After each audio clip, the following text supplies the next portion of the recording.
Good afternoon, colleagues, friends, experts. Welcome you here at our SEB premises to our presentation topic, Will Baltics become the new Nordics? Firstly, I would like to introduce with me and my colleagues. My name is Dainis Gašpuitis. I'm an economist at SEB. On the right hand is a colleague from Lithuania, Tadas Povilauskas. On the right, on the left, Mihkel Nestor from SEB Estonia. And today we will proceed the following. As we are economists, so we decided to save your time. So we will present one presentation, all three, giving some views regarding today's topic, and then we will give floor to you, to your objections, suggestions, and other comments. So why did we choose this topic, and why we are here? In general, what I hear, and actually we are complaining a lot that there is no clear aim, at least for Latvians, where we should, let's say, aim. So we entered the EU, so we joined Eurozone, so nothing left.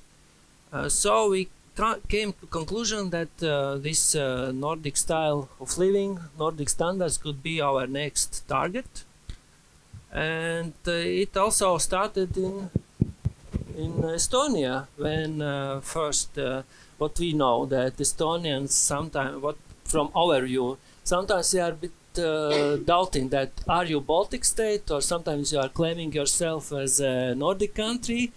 So I think we will start to ask you and hear questions, but it started this idea coming from your president. So hello from me too. My name is Mihkel, economist in SEB Estonia. And for starters, I would like to show you one graph, which actually the original idea comes from Estonian President Kersti Kaljulaid, who once said that when we compare the living standards in Estonia today, we actually have reached the Nordic levels, or the levels in Finland, but not right now, but the levels in the 90s. So if we take the GDP per one person in purchase parity terms, so this means how much one person can consume, then actually the living standards nowadays in Lithuania, Latvia and Estonia, they're about the same as they were in the second half of the 1990s in Sweden and Finland. And when I was kid back then, and then thinking back, living standard in Finland, this was everything I could ever hope for. But let's say that the future is not granted. And another thing I would like to show you is that why we should be a bit worried. Sometimes this convergence with the Nordic countries is something a bit, taken as something for granted in at least in Estonia, but I guess also for some people in Latvia and Lithuania. But the richer we get, the harder the next steps become. And on this graph, you can see what has happened to the share of profits of the enterprises in GDP. In all Baltic countries. And although the levels are different, the trend is very much the same, that the share of income which goes to the companies has been decreasing in recent years. And nowadays in Estonia, it's even below of that of the average in EU. And well, of course, those levels are very different. You can see that in Sweden, for instance, the share is very low. But also when you think about the enterprises in Baltic countries and in Sweden, they are quite different. So Sweden can boast about so many international, very competitive corporations who are very well known. If you think about the Baltic countries, there are very few examples in which we can say something as proudly. And let's say this graph also demonstrates that the share of profits in Lithuania or even in Latvia is much higher compared to other countries. So that's again it demonstrates the possibilities that the growth of wages, despite the fact that it is quite high currently in Lithuania or Latvia, but I guess it still have potential because the share that goes to labor is still lower in Latvia or Lithuania. So I guess that is what's of an explanation that it's not necessarily that we will lose our competitiveness in the short term if the wages will be growing at such fast pace, because as I said, this graph demonstrates that there is still potential for higher share of labor. We should start to, let's say, prepare also business for that share of profits will decrease further. Most likely, yes, yeah. And maybe my comment regarding the last slide, the previous slide, that people often ask why in Lithuania GDP per capita is almost equal to Estonia, despite the fact that our wages is similar to Latvian level.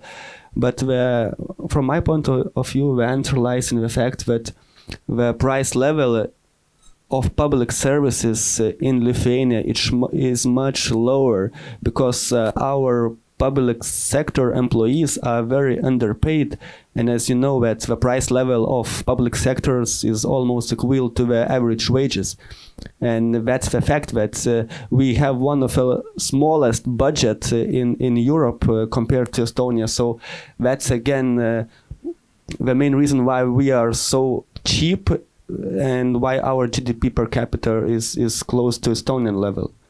But that creates some clashes. We had, let's say, in December, the strikes of teachers, of doctors, and that's also the problem we have to solve. Yeah, thank you. But going forward, then here are the Baltic countries compared to the Nordic, Sweden and Finland, in terms of how the value added in the economy is created from which sectors. And at first glance, maybe those graphs there are quite similar, that there aren't that many differences. Maybe you can see that the share of public sector is more important in the Nordic countries, and also those professional services, so those white collar, highly paid jobs create more value. And maybe Lithuania is a bit of an exception, where the trade and transport give a very large share of the total value added, although I think the individual contribution of every company could be quite small, as those sectors usually are not that profitable and highly paid. Yeah, and that's the answer why we have a lower average wage, because it's natural that average wage in trade or in transport sector is lower compared to IT sectors or finance sectors or in professional services, in which share in Nordics or in Estonia is much higher. Yeah. And as you know, that industry is where we can easily measure productivity. One thing is that therefore we decided also to focus on industry, on manufacturing especially. How do we look in that sense, comparing this productivity and share of labor? Yeah, this is in this graph, and well, here you can see that on a previous slide, maybe I think I would still like to stress is that actually maybe the structure of the economy isn't even that important, because it's important what is done within those sectors.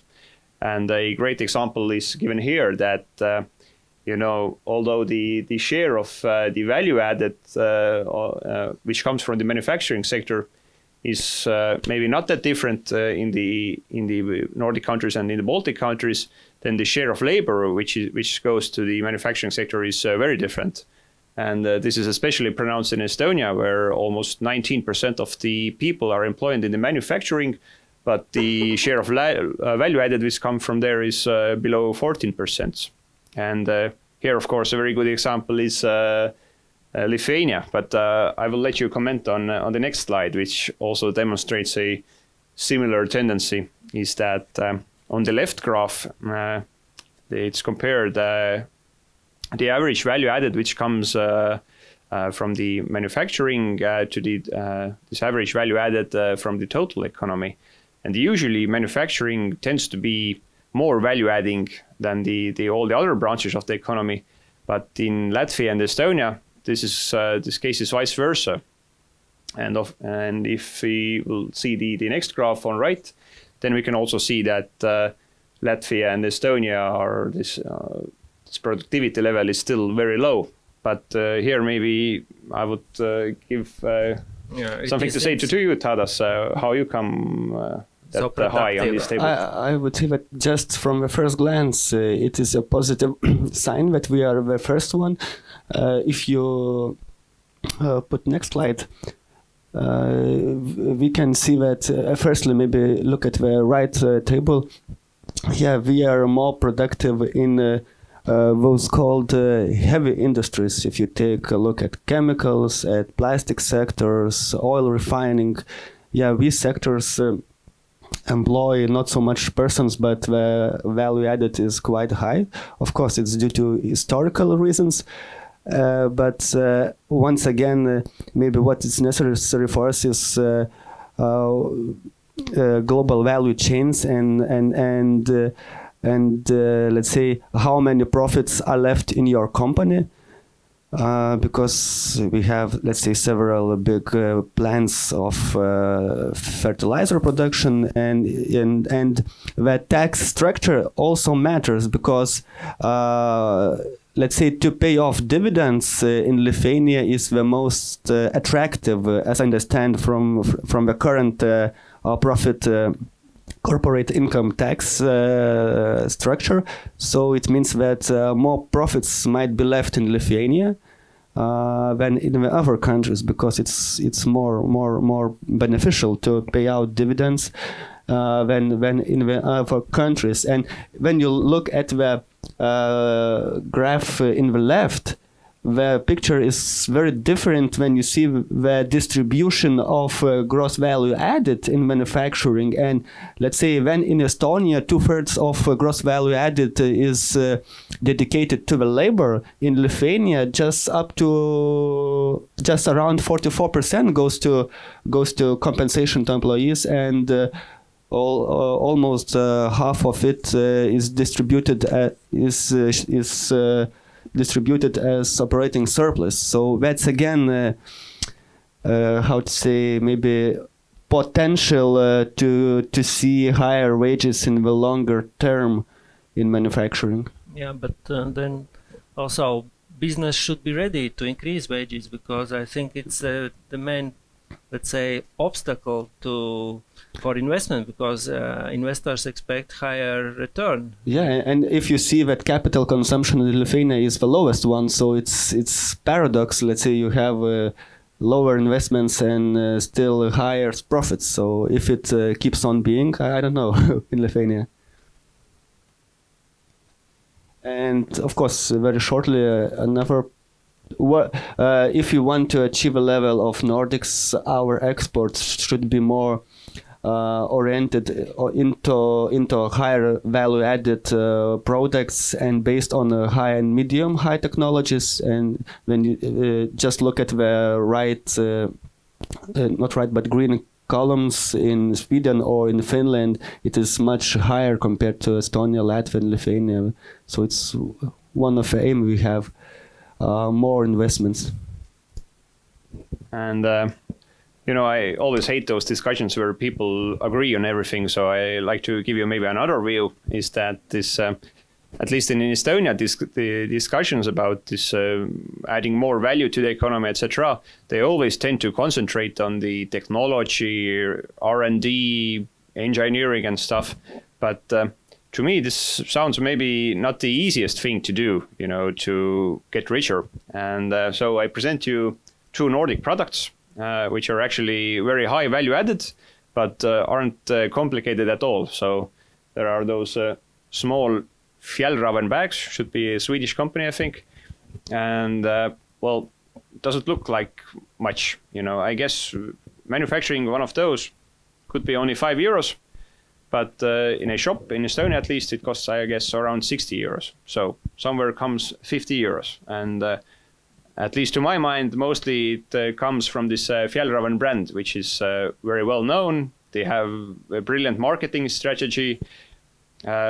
People like this brand. They think as something very cool to own. And so they're willing to pay the price. And another example also comes, I think, from Sweden, are the Ställhasten bicycles. I'm a big cyclist myself, so I own a road bicycle, which I tend to take on roads during the summer. It's, not carbon fiber, but still very lightweight, under 10 kilograms, sporty. And I paid, I think, around 600 euros for it, although it was used back then.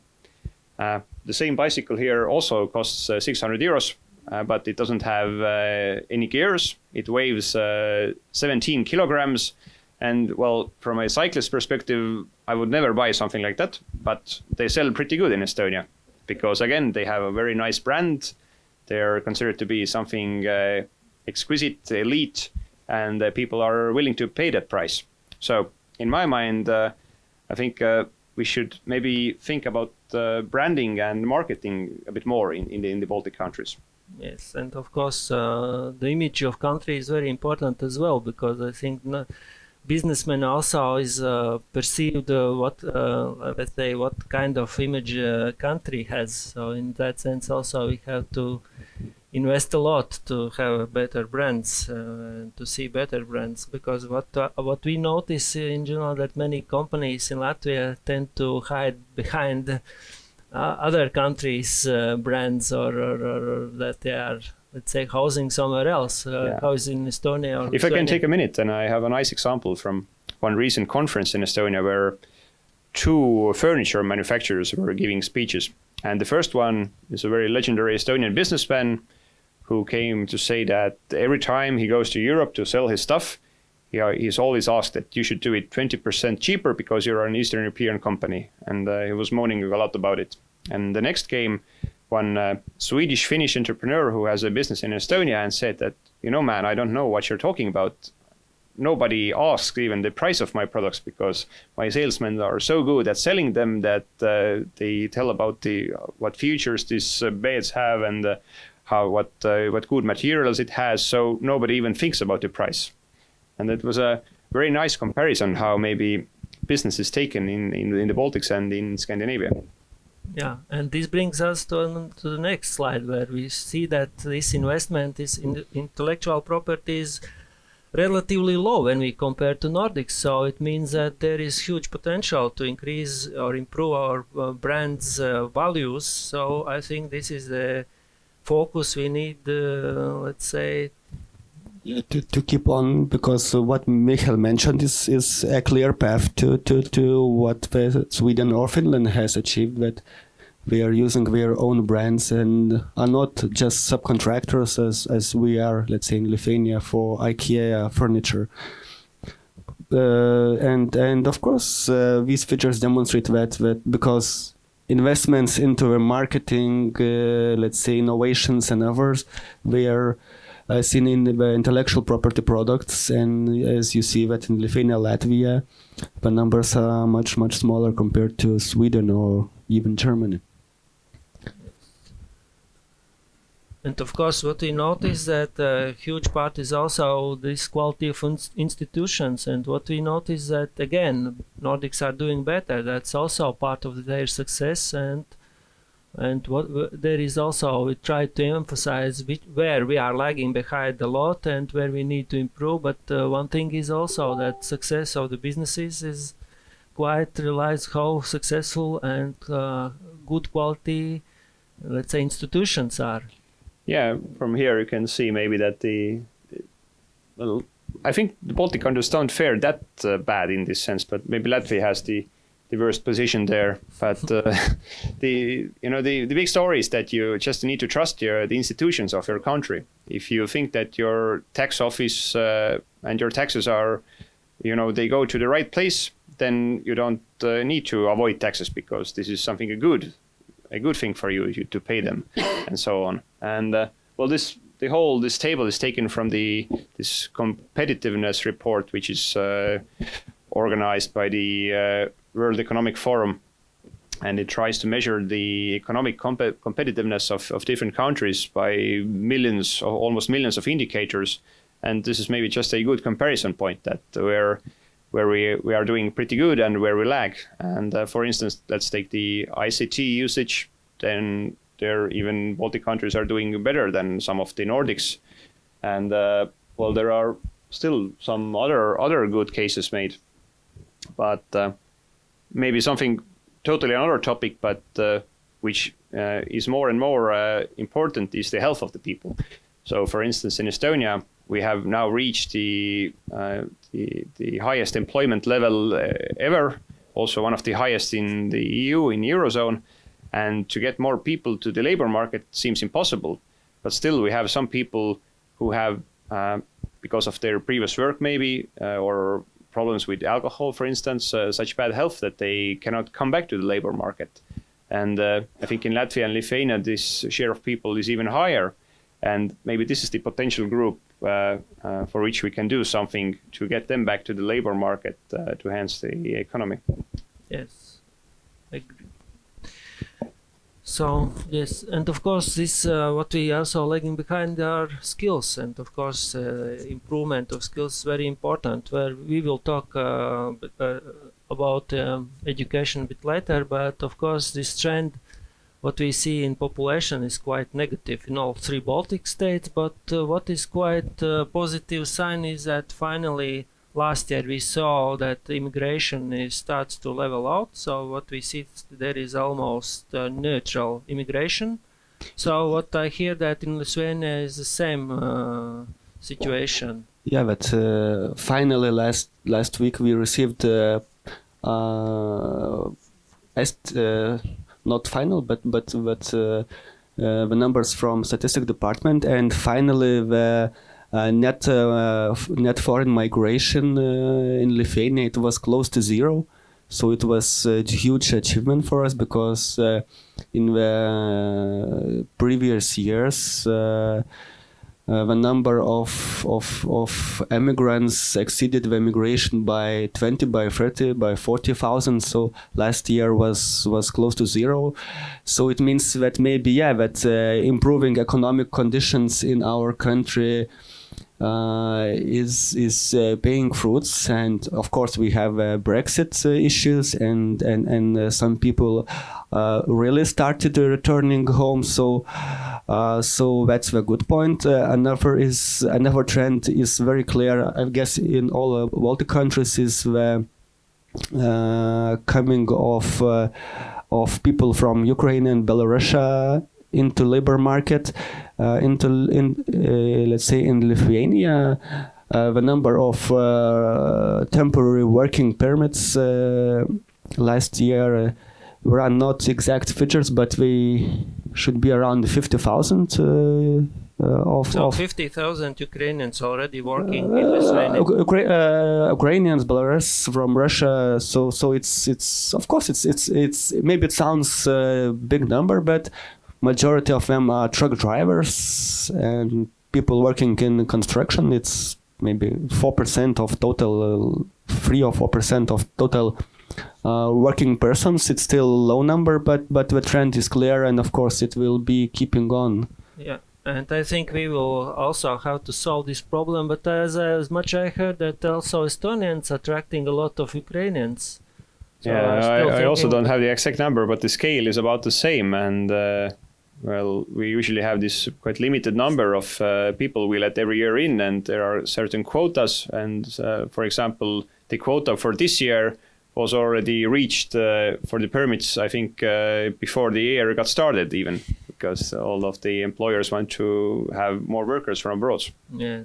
So far, what we hear from Latvia, then there is unofficial immigration so far, but still we are struggling to find the best solution to do it officially. So it's quite complicated bureaucracy so far, but I think this is one of the questions that we will need to solve. That also this aging population is also quite huge challenge, and of course it will also, let's say, decrease our growth potential in the near future. So there will be also a question what kind of immigration we would like to see. Of course, a lot of things, investment in machinery will go on, but of course we will need people anyway. So we already touched upon what is coming, the pressure for the entrepreneurs, that we need to see higher wages, and one of the ideas is that already Latvians and Lithuanians are not emigrating so strongly because of higher wages, but this is our assumption when we could see at least Finnish wage level or Swedish wage level, and our estimates are quite not very impressive, let's say that way. So but of course you don't look seriously at these calculations, because you see that assumptions we took the average changes in the last 5 years. It's of course Finland will have higher wages growth in the future, but if we take these numbers, you see that we will achieve a level of average wage as it is in Sweden. In Estonia will be the first one in around 2050s, and Latvia and Lithuania it will be 2060. I guess it's rather rational calculation, not calculations, but projections from the common sense. Maybe you have different. Yeah, but the truth is that the higher we get, the slower we grow, and yeah, it's called middle income trap. So my question could be that, are we already there, or still we will face this trap, or what are your... I think in many ways we are already there, because the graph I showed in the beginning, the share of profits in GDP, that at least in Estonia, we have had lots of Nordic corporations coming to Estonia, building their manufacturing plants there. And they have very specific requirements for the profits they make. And if those profits are not made, then one day they certainly will leave. And it's the question what comes after them. And today there are for sure some very potential Estonian entrepreneurs with good business ideas who have take part of the larger part of this value chain. But I think there are not enough of them. So we as economists always tend to look from this, let's say, GDP numbers or income side. So we also try to look from different point of view, and this is Human Development Index. This income is only 1/3 of this, let's say, index. Other two is health and the knowledge, education. And of course, we see that there is quite substantial and visible convergence with the Nordics, and in this index we are in a bit better position than we are, let's say, calculating by GDP numbers. So it means that also a bit broader, if we look on this situation broader, we see convergence. But of course, it's still quite, this gap is quite huge, and I think it means that just following these GDP numbers will not solve everything that we will see this living standards of Nordics. So it means that we need also invest in knowledge, education, also in health, which we already touched upon. So we need thought that we need also to see how we are doing with those skills and education. And my comment from this graph is that as we want to achieve the level of Sweden or Finland, according to living standards, not just economically, I think that's the question of how to increase the pie, economic pie. It won't be the most significant one. The question of how to contribute to this pie will be more and more relevant, because social system in Sweden, in Finland, is quite different from what we have today here, and that means that as we want to improve the situation in health, in education, even in infrastructural systems, we have to invest much money. And the question is, who will be investing this money? So either private businesses or the state, or both of them. So that will be very difficult questions to answer. But in order to achieve a level of Nordic countries, we have to answer this question: who will be responsible and who will be funding this further convergence? Yes, when we were preparing this presentation, we raised such a challenge or question to us: is there any indicator where we are better than Nordics? So it was quite difficult to find, and one thing that we found, let's say, came into my mind, that one thing is where we are quite good, or let's say comparing to Nordics, is internet, speed of internet. So this is one of the options or opportunities we have. Let's say we have highway, but the problem is that we are not using properly, and it's also it's confirmed by our surveys, where we are surveying largest companies in the Baltics, and we see these digital channels of business or e-commerce is not very developed comparing to Nordics. Of course, when we see our countries in this index, we are, let's say, not in a not very good position, but it a bit. Lithuania looks quite good. Is there any idea why Lithuania is in such a position in this index? No, I think that Estonians will be the leading ones in Baltics, according to these features, but I don't know. Actually, our survey also shows that this share of companies that are using sales using these digital channels, Estonians are in a much better situation than this index shows. But anyway, let's say at least Latvia is lagging behind Nordics quite substantially. It means that we have good opportunity, but we are not using it as we could use. And of course, it's newest opportunities what we can use. When we compare our business, banking business, we see that we are in many products or services, we are a bit ahead of some Scandinavian banks, because we are a bit smaller and we can introduce those products and services a bit faster. And I think this is also a way where we can use this, let's say, advantage. And I think still it's not used as we could. Yeah, I would very much like your comparison to the highway, because this is something which is there and which actually everybody could use.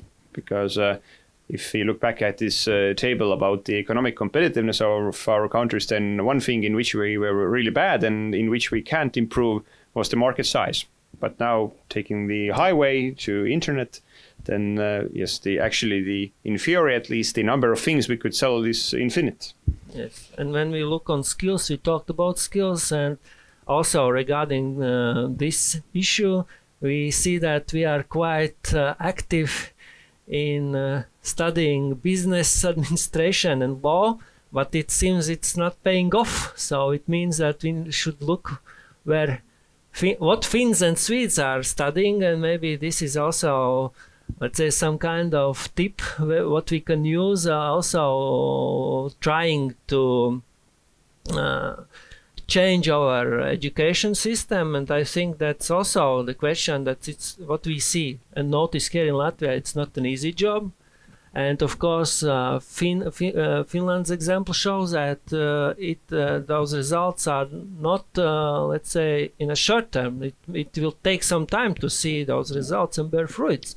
So it means also it's quite clear that this structure we should somehow to rearrange, at least what we can see as Scandinavians. But Dainis, some things which are very beneficial from this society's perspective might not be on individual level. As I remember a few years ago, there was a study conducted among the graduates of Estonia's largest university, Tartu University. And there they found out that people who had studied in the field of, let's say, social affairs, they earned much more than the people who used to study in more technical affairs. And well, this was a large scandal, because we always claim that you should study something very difficult, mathematics, engineering and stuff. But actually those who had studied business, economics, political studies, they earn more than those who... It's same true also for Latvia, but the problem is that, of course, we need to create structure to use this, let's say, to take money out of those knowledge. And of course, it's also challenging, but what we see that many companies that are do have this potential, they are, let's say, they are saying that they are lacking those, let's say, brains that they need now. And I think this was a bit story about late 90s and early, let's say, 2000s, and I think it's a bit changing now. And then sometimes it's also a story of, you know, this chicken and an egg, that I think one example is Denmark. If I remember that example correctly, then in the 1950s they started to teach many sound engineers, and at the time there weren't enough companies to hire them, but those young people needed to do something, so they created their own company, Bang & Olufsen, which nowadays is, you know, one of the, I guess, most value-adding companies you could think of. Yes, it could be. Yeah, but the fact that when we are speaking with investment agency which is attracting companies into Lithuania, the main question still is how many engineers how many engineering graduates finish this year the studies, and how many of them will be in such a region. So I think it's natural to have much higher share in IT or manufacturing or engineering studies, and the same is with vocational studies, because when we are speaking with companies in manufacturing in Lithuania, all of them say that we're lacking employees with even basic skills, which is enough from vocational students. And the answer lies when you take a look at the share of how many students graduate from vocational studies regarding tertiary studies, and Lithuania, Estonia, and Latvia is in the bottom of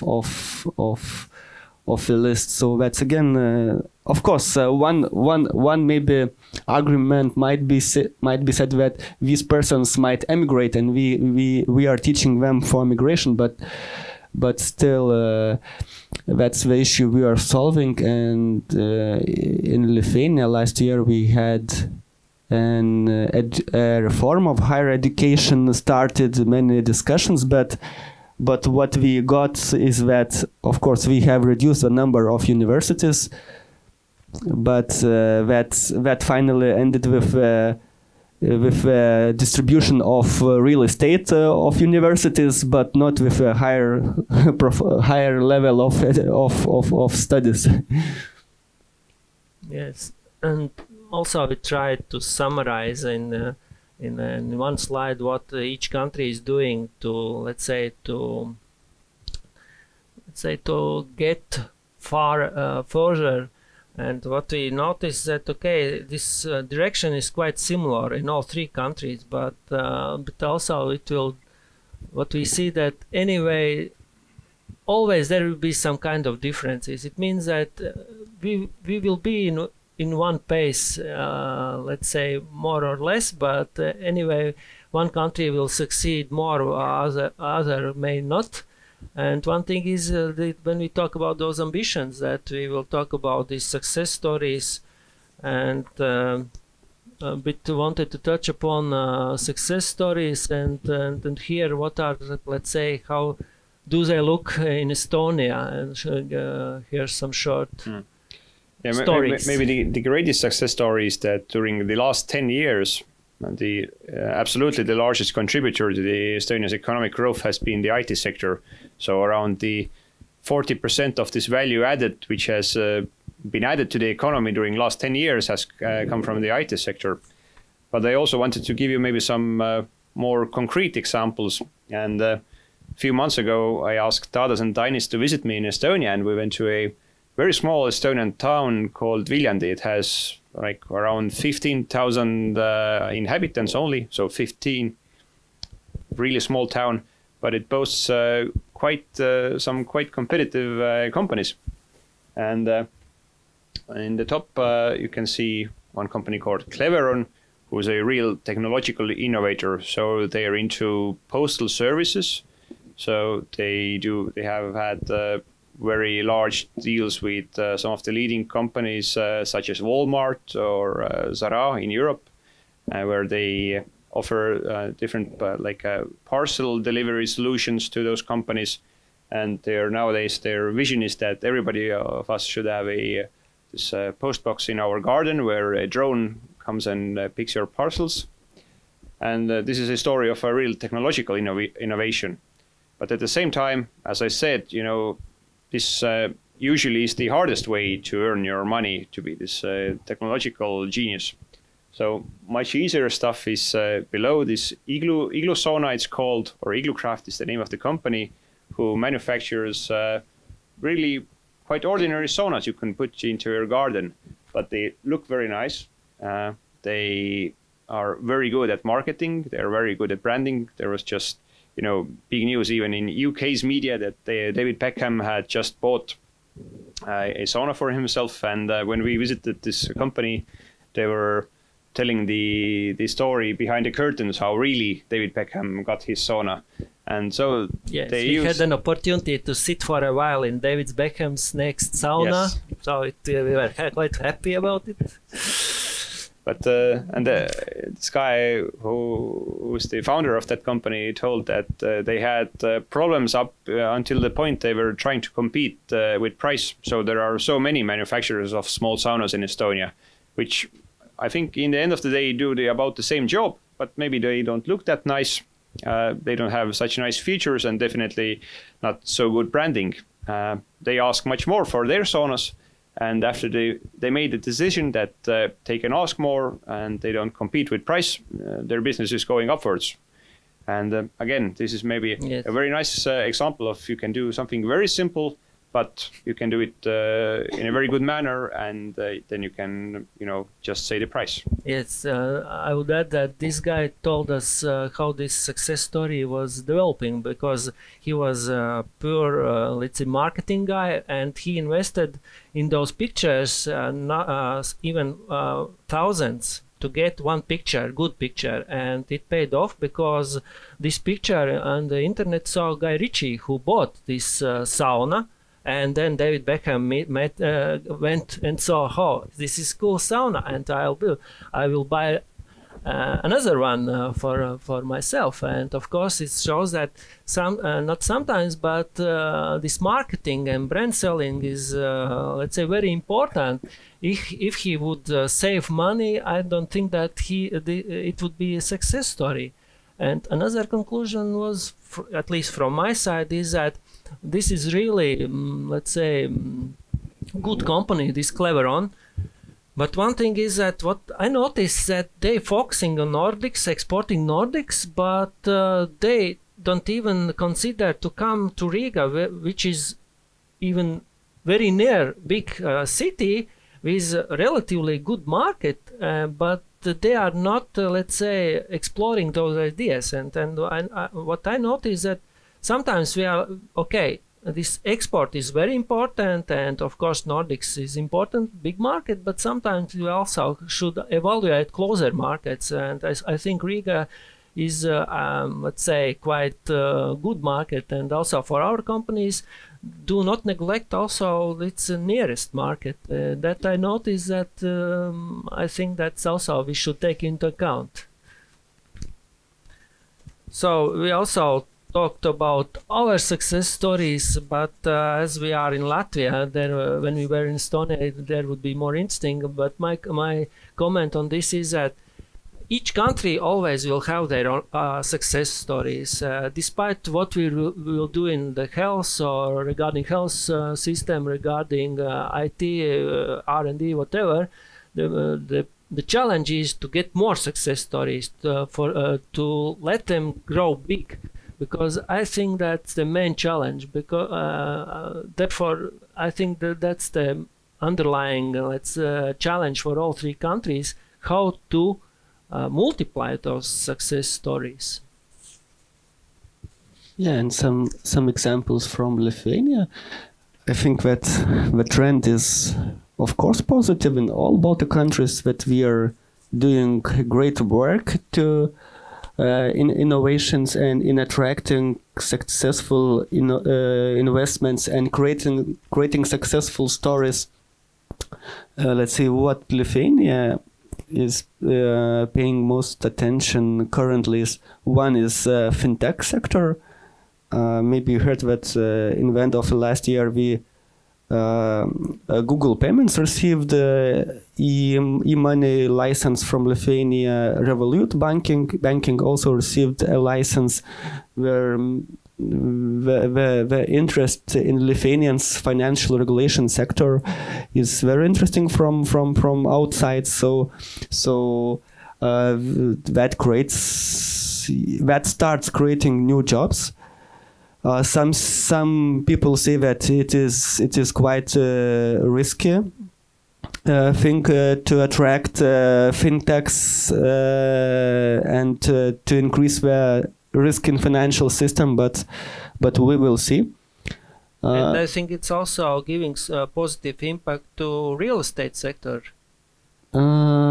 Shared service centers maybe had more positive impact to real estate market, because of course maybe it's not the story we want to have in the next 20 years, but I think the same story is in Riga, but in Vilnius shared service centers are still growing up, and of course we start seeing the exits, that there are some shared services which are already leaving Lithuania, but there are still many who are entering.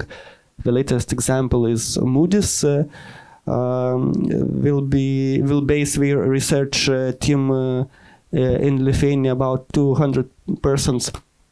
And what is very favorable for our country, that our strategy is to base shared service centers not just in Vilnius but in Kaunas, the second largest city. So the last year trend is that I think maybe even the same number of new companies entered Kaunas.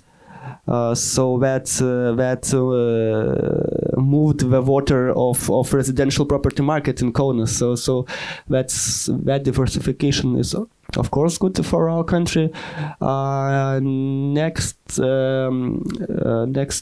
stories relate with manufacturing companies. That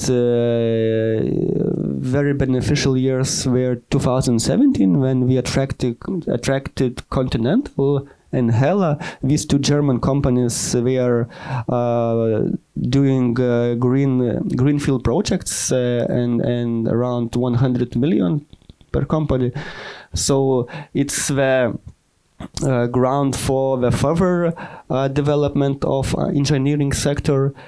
And of course, we have local companies, SMEs, innovative companies, but yeah, we are lacking of very successful stories. Let's say that when the company grew from nothing to the rising star and would be unicorn. But I guess we will have someday. Yes. So this is a bit also a story from Latvia. We are, let's say, lagging behind even our neighboring countries, and of course when we compare Nordics, we see that we are 5-6 times below their level. And of course I put some other examples when we see those ambitions coming from, let's say, South Korea and China. If we would add that, we see that if there is ambitions if you invest, and you sooner or later get results. And I think this is about ambitions, at least in Latvia. So if we will have so low ambitions investing in R&D, I think we will not be able to expect anything out of economy, because I think that nobody is surprised about products coming from South Korea or China anymore. But I think with so low investment in research and development, I think it's completely, let's say, nonsense if we expect even, let's say, to grow at medium pace, not even talking about Nordics.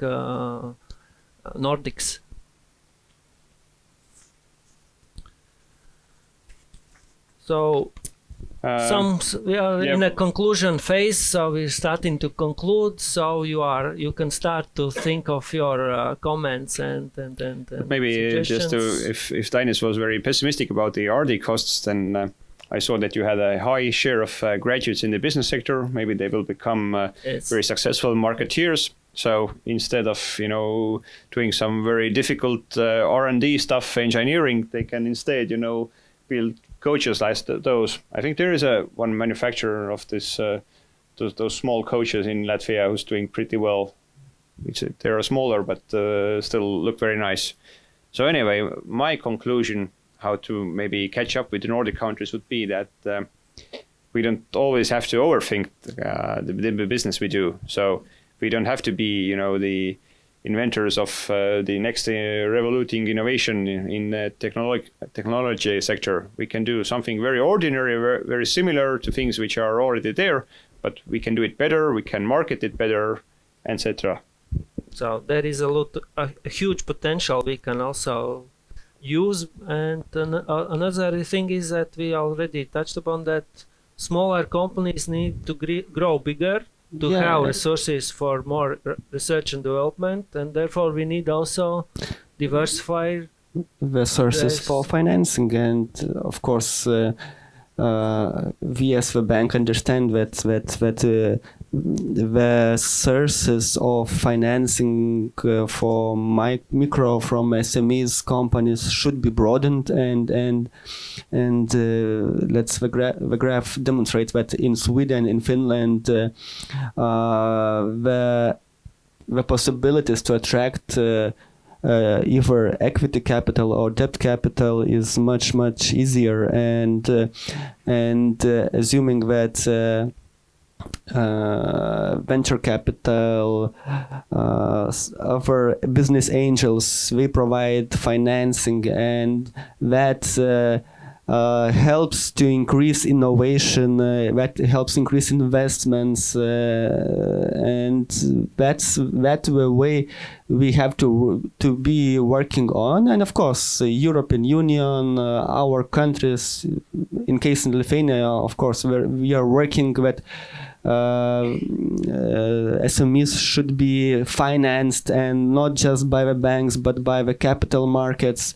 That's a long way to go, but looking where is Sweden, where is Finland, we have an easy access to money, so we have to do that similar thing too.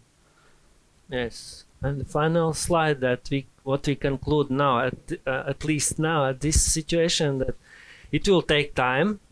It may take quite a long time. Of course, this process will not be quite linear, so we can expect crisis in the Baltics, also in the Nordics, but of course think that it could serve us as a quite good example and target to follow. And I think that of course we need to focus on the people at the first place.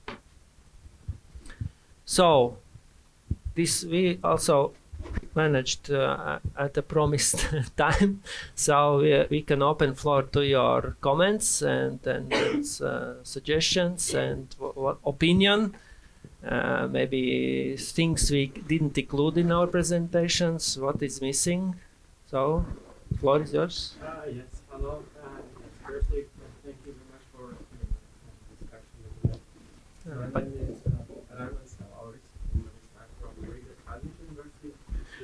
Just stand up. Yes, my question is about the middle layer of wages. I will tell this without my phone. So about middle layer of wages, not economical students, so I will talk without terms. So I want to hear opinion from Estonian representative. How to escape from the problem when the richer get richer in the future and poorers get poorer, make that middle layer of those people who gain some middle layer wage future, because our technical premise remarks to this and the comments are from the European Union talks about it, especially for Latvia. I don't know how it's in Estonia or Lithuania, but how to increase middle class. Glad you asked, and I'm glad I checked the data some time ago that nowadays there's this very big question that why the richer get richer and the poorer people stay as poor as they are. So at least in Estonia, this isn't true. This what has happened, for instance, in the US, that in relative terms, the real income of the people in the lower classes hasn't risen at all, then this in Estonia it isn't true. So actually everybody have become richer thanks to this growth of the economy.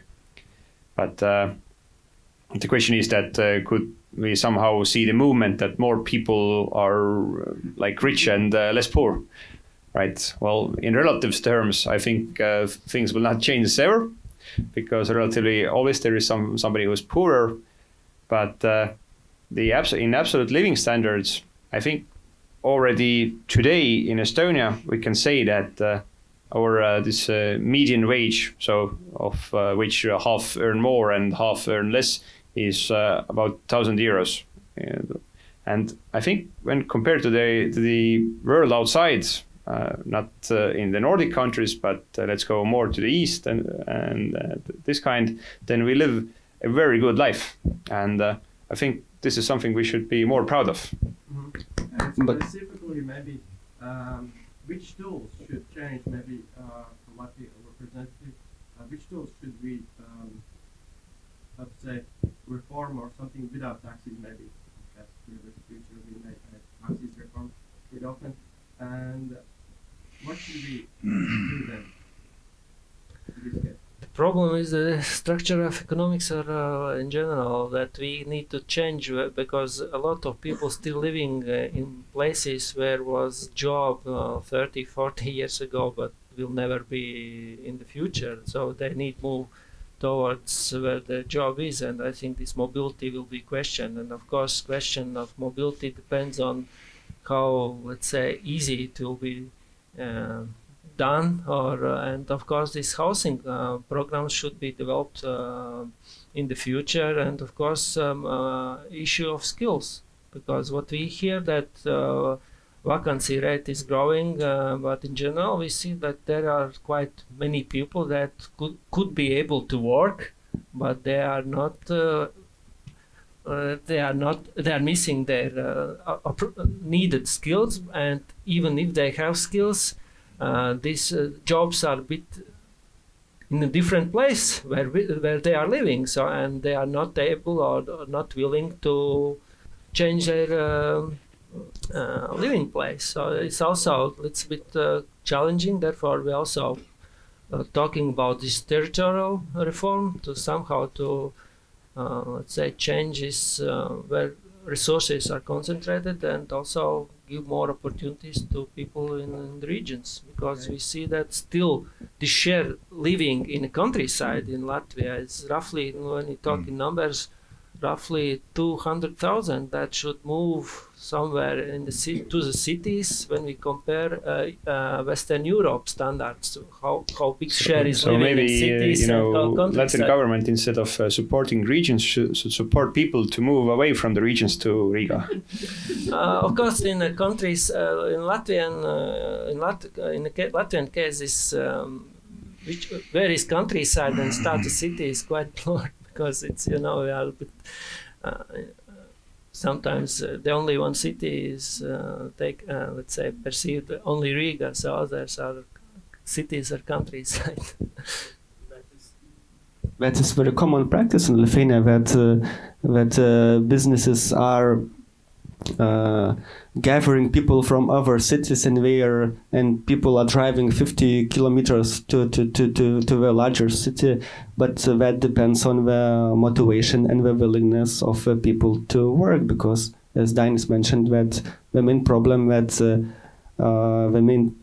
why we have a high inequality features in Lithuania or in Latvia. We are, I think, number population is growing in Vilnius, Kaunas, and Just in Vilnius, but we have a high inequality because of one problem. You said that we don't talk about taxes, but responsible social policies matters because let's say high inequality features are due to poor social policy and the largest share of people in poverty is in among pensioners, among working people with 1 or 2 kids, and in the families with a single parent and with a kid. So in this case, more responsible social policy is necessary. But the second answer, of course, is all life learning and to increase the motivation and attractiveness of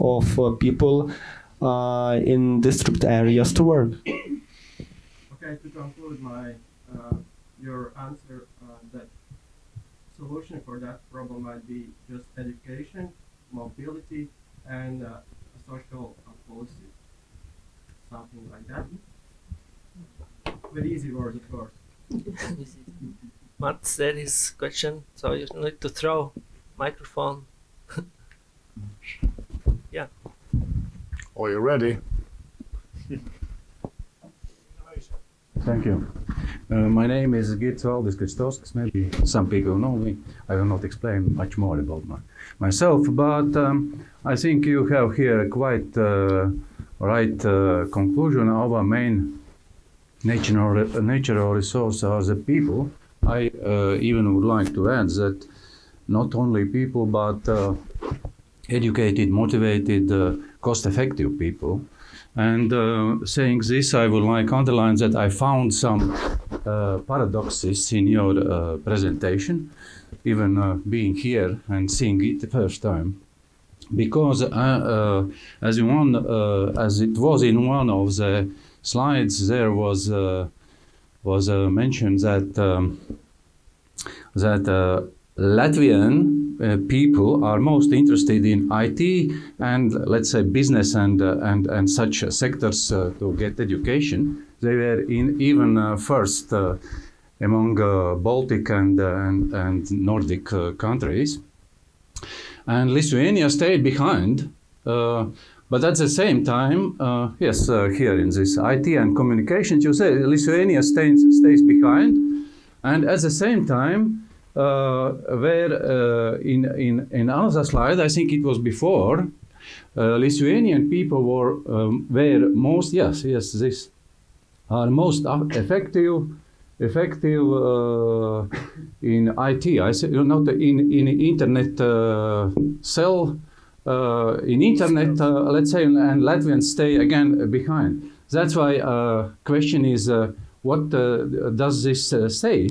Whether Lithuanian people without education are more cost-effective, or Latvian people are educated but not so effective. Thank you.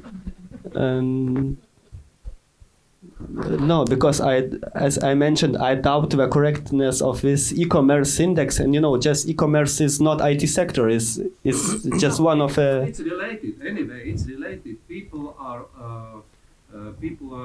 interested in IT things or internet or IoT things and so on.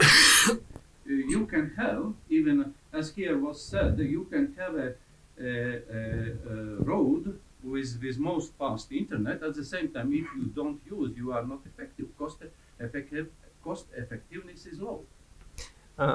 We discussed before that, of course, Lithuanians are better salesmen than Latvians, and biggest, let's say, e-shops here in Latvia are already owned by Lithuanians. So it's also sometimes what we talked about. So sometimes you don't need to know IT, but if you are good businessman, you can own this business and use it. And it's about a story about also our business. So we also introduced this.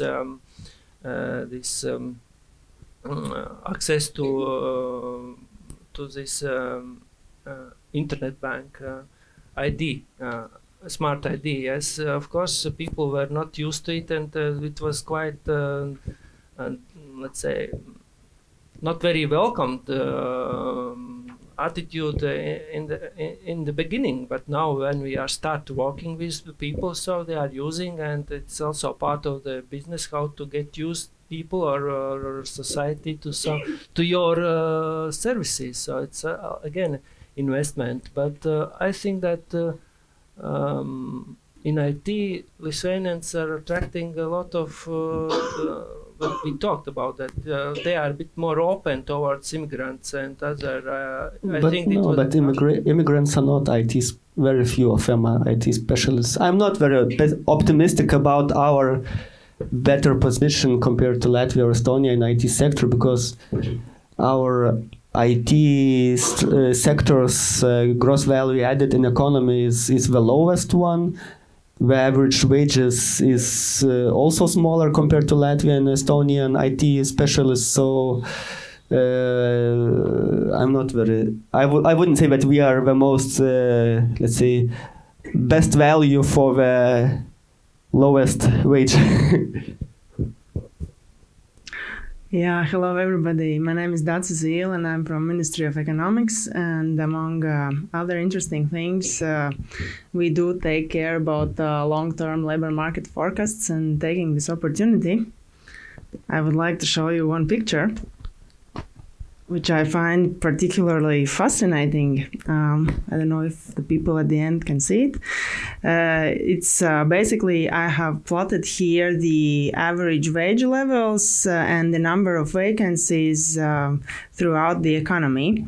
And as we can see here quite clearly, there's a clear trend that as the average wage goes down, the number of vacancies increases.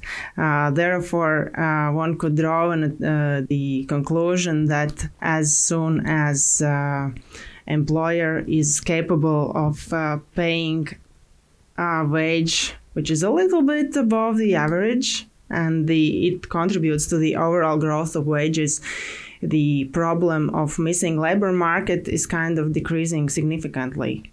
And therefore the official policy, and I really hope that we will manage to keep this stand for the sake of all of us, for our future, that if we want to live better, we need to make sure that we educate our people. At the moment we have 60,000 people, which is like 4 times size of Rakvere, or 1/10 of Vilnius.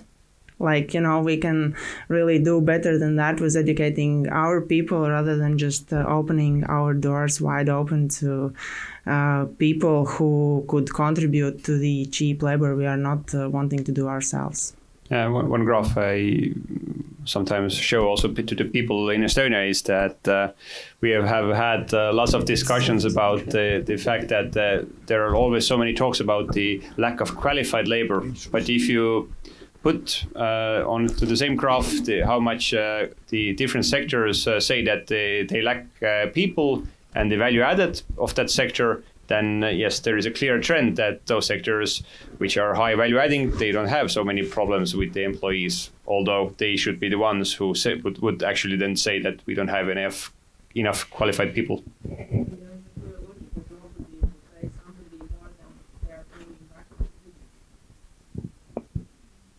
But we showed also this graph in the beginning that also business should be ready to pay higher wages or invest more to improve productivity growth. And we see that this investment is quite slow, and of course this cost increase and wages are eating off profits. So it's also a bit tricky situation, but what also Mihkel told, that in the case of Estonia, some investors will leave because of lower profits, but and some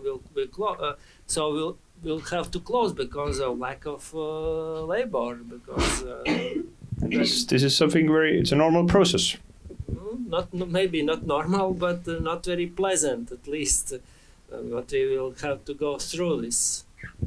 Yeah, and most probably outsource some kind of functions and production to be a manufacturer. You don't to be a manufacturer. You don't need to have actually manufacturing within your company. And I will add that we are also very cautious with these vacancy figures in Lithuania too, because when statistics release the numbers that we have 20,000 of vacancies in Lithuania, when you take a look, it's maybe 5 or 10,000 of vacancies is in the transportation sector to be truck drivers. But that means that its wages are quite low. The work is not so comfortable. It's very difficult to find any Lithuanian who want to be a truck driver and spend his days in Germany or in UK. So it's natural that we are attracting Ukrainians. But that's the logical solution. Was that a question? Yes, good afternoon. My name is Andris Razans and I'm from Foreign Ministry, in charge of policy planning for Ministry. And I'm very glad for invitation to this discussion. And thank you so much, gentlemen, for very clear and very thought-provoking presentations. It's great setting really to meet among Nordic and Baltic colleagues and friends and professionals to discuss the topic that really is of paramount importance for Latvia and I believe for each and every of Baltic Northern European states to catch up with Nordic Northern European states. I think that's a critical. And I'm glad that you had paid really a great attention to education. In 1632, the oldest Latvian Estonian university was opened in Tartu. That time there was no Estonia or Latvia. That was a kind of same country under the Swedish kings, and they had something to do with Sweden, and that was about education in this part of the region. And unfortunately, at that time, masters of Riga city, they thought that education was of no importance for Riga because Riga was very rich and very important place, and they let idea of establishment of a university move a little bit further, but university was created. But education is critical here. I would love to come back to one of your slides where you discussed what are the opportunities to deal with aging population in the Baltic region. Aging of population per se, it's not a problem not only a problem for Baltic states in general, it's a problem for well-developed societies, for rich societies. And you mentioned robotization. Yes, that's an answer, and it's coming, and it's already here. Immigration, yes, it can solve some problems, but I could suggest that maybe you can add as another thing, that's lifelong learning. Things that certainly there will be more older people in Latvia, Estonia, or Sweden, or wherever. And that means that brings an opportunity as well for business to think a little bit in different terms for different business models, to focus a little bit more on that part of population that have a little bit more of years, but sometimes might have a little bit more money than youngsters. So in a way that I could add that maybe you can add one more thing here. And then if you could come back to the second slide, I think it was about at the beginning. Yes, can you explain me why the situation in Finland actually is going to remind me a little bit today and then maybe next years is going to remind me a little bit more the situation in Latvia or Lithuania. I see that trend is going up. Yeah, actually in Finland, the trade unions and the government made a large agreement that they will hold down the pay rises to make Finland more competitive, because in one point, let's say that I think in the Baltic countries we have, in terms of the companies and what they do, we have lots of room to grow. But in Finland already the business sector is very competitive. So they are making world-leading products, but they face some economic headwinds. And at that time, you just cannot have the same wage growth you had before. So this was an agreement which was reached on the society's level. And this is why this share has been improving. So the wage growth in Finland has been really low in recent years. Okay, thank you very much for a very good presentation. And just to share us up a little bit, what we have achieved during 25 years is amazing. So I think we should be proud of that as in Estonian, Latvian and Lithuanians. And I think we should not forget that, because I'm Swedish. And if you compare to Sweden, for 130 years ago, it was the poorest country in Europe. 1 million people left Sweden for the United States. And what did we do? Well, after that, of course, you have to find out that we need to use our natural resources. And some bank built a railway all the way up to northern part of Sweden. And by that, we could start to develop industrial area. Those countries, as I have been for many years, when you travel around, you can still see a lot of factories from the history. That factory also was in Sweden, but everything mostly disappeared during the 60s, 70s and 80s. Shipyard, textile industry and so on. So I think what you pointed out here is that the next step for us to do is to be more, let's say, specialized in certain areas, to make sure that they can develop things that we have said already to IT, other specialized areas, because that is the future. And another more, maybe a little bit sensitive issue, where to find the labor forces in the future. You said it, Ukraine, Belarus, and maybe also some other big country that we cannot maybe mention so often. But do we have them? And what do we have more? We have one common language. I've just arrived back from Malmö, my hometown, after 4 weeks. I hardly understand the language anymore. It's new for me. And I think we also have to bear in mind that we have no natural resources. If you look to Norway, that was also one of the poorest countries in Europe. What did they find out? Oil. And then we have the Danish. They have all the time been the traders as the Lithuanians. So I think we can also there find something good together. So I mean, be proud, but try to find out what is the niches. And that is to develop people, give more education in areas but doesn't need so much natural resources. I was driving through Vilnius for some day ago, and then I saw Barclays Bank. Quite amazing. So we will do it, don't worry.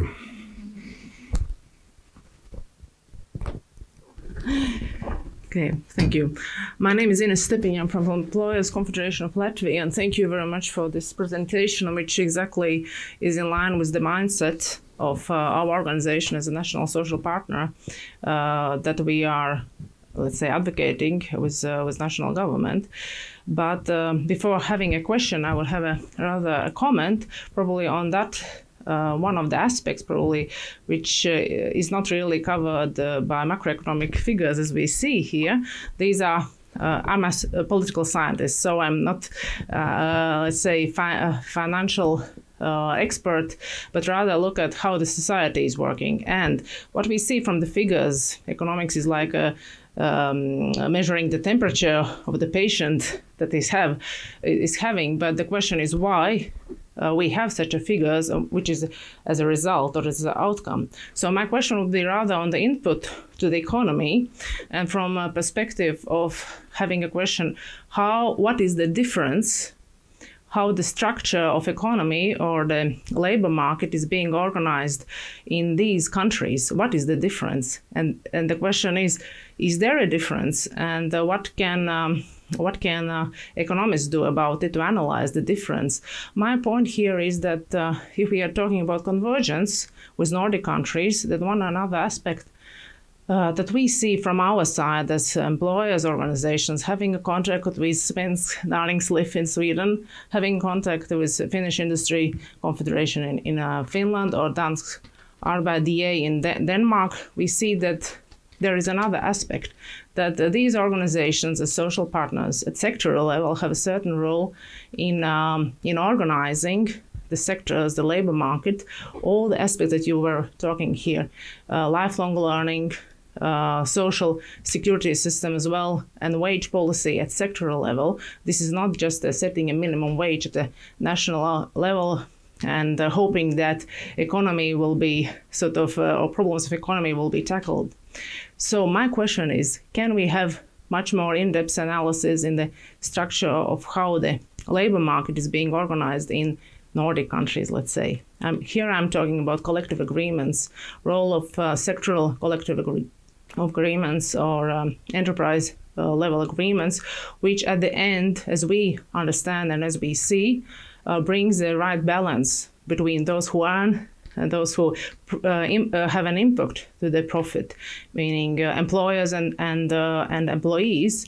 So these fundamental economic factors. So to have a right balance, so to have a profit, but at the same time to have a right investments in people who produce the profit at the end, not just take the profit and go away, but also live in the country and invest in the people.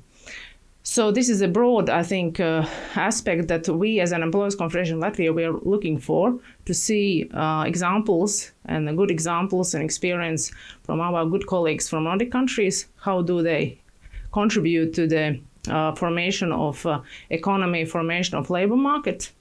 And how do they tackle the challenge of missing the labor as such as we have these days and will have in future?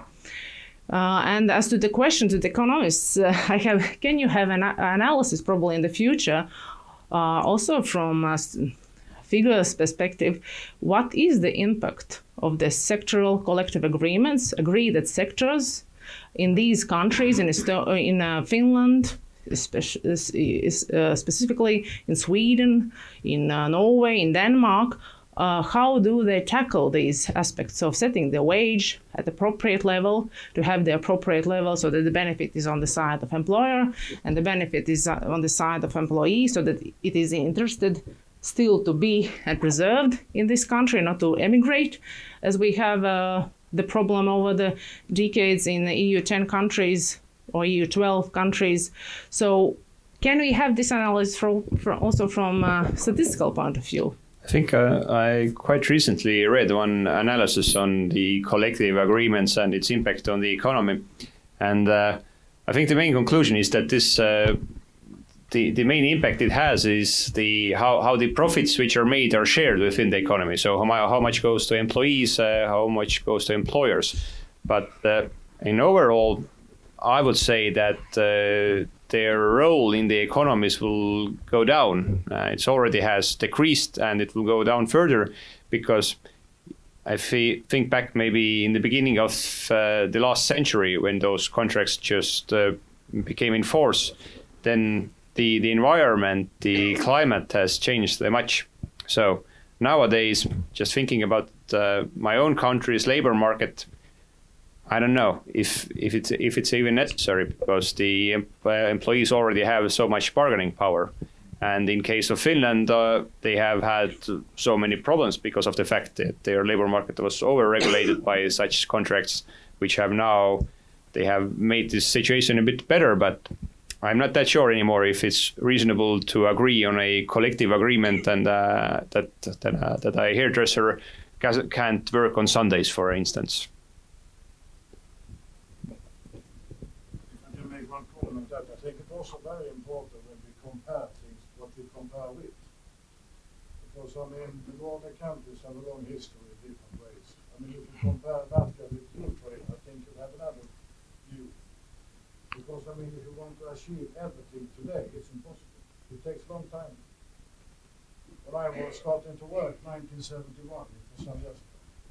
My salary was 180 euros per month. So when things change all the time, but I mean, the most important thing is that we, sitting here, have to understand what is the future, what can we do? Because nobody else will do it. We have to. So I think we can also discuss things further, but I would ask for you to do the final thing and send us some remarks. What do you think about this story, and what could be your suggestions? So could you use IT technology or iPhone and before everybody runs to their phones, can there still be a quick question? Yes, Yeah. you can, but while we are still discussing, could you please evaluate, because I think this topic, at least where we are heading and what we should do, will be quite hot in years, and I think maybe next time we also can invite other colleagues from Stockholm and so on. And of course, I think there is no clear one answer, so we can, let's say, discuss also other topics as well as an answer, because I think that this relationship among people, for example, differs also in Finland and as much I understand also in Sweden, and I'm sure also in Norway or in Denmark. So I think it is forming in years, and I think we will not be able anyway, as much as we could mimic those relationships that you have in Sweden. So I think anyway, if we follow Nordic style of I don't know, business or relationships, anyway we will get our product, let's say, Baltic style. So in general, we can only, let's say, try to follow some ideas that we can get from you. So question was if there is one. Yeah. Hi, my name is Gustav Zegners. First of all, kind of a statement. While Latvia is still, from these graphs and so on, in some areas lagging behind, we are still making future leaps, and we're making big leaps. And in one of these slides, you also mentioned that Latvia is going forward with startups.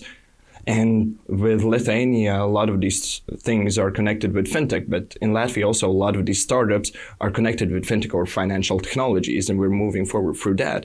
But one of the things you mentioned when you were talking about especially building new fintech centers in, I believe it was in Lithuania, you mentioned that the real estate could gain from this. And I think there was like a bit of miscommunication, because I think the mention was that real estate could benefit from it, from these new centers and so on, but also real estate could benefit from the fintech side of it, meaning startups. If we're talking about even Latvia, a lot of the new startups, I don't know, from tech, Wise Guys are also fintech connected startups that deal with real estate. And if we like look at UK, like a few of the top 10 like fintech companies that are in the heart of the fintech kind of revolution are dealing with real estate solutions strictly connected with fintech, not just real estate, meaning like they deal with mortgages, they deal with brokers, and they kind of uplift